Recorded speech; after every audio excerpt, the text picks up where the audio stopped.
අනේ අලුත් අවුරුද්දට තෑගි කියනල්ලා. අනේ කියුත් පූසෙක්. අනේ හරිමයි. මේ කැරමල් එකේ ගිරාද ලස්සනයිනේ. පර්සියන් මික්ස් එකෙන්ද කොහෙද? ඔව්. එන්න අපි යන් ගෙදරට. මොකද බකුණු කපල තියලා නැහැ.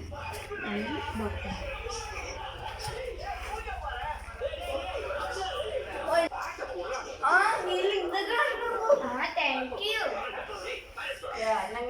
තමයි හරිම කියුට් අනේ. අනේ ලස්සන මිනිස්සෙක්. දැන් මාස කීයක් විතර මාස 6ක් විතර එනවා.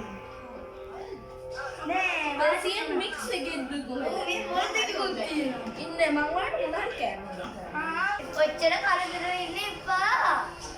අවුලක් නෑ මම හදන්න එන්න. පොඩ පොඩ කෑම ගෙනාවද? ඌ කෑම ගෙනාවා. ඇද බලන්නකො රස කෑලි වගේ තියෙනවා. අනේ නැසට කන්න පුළුවන්. ඔය මොකද ගන්න? ඔය බලන් යන්න මේක. අපේ ගෙදර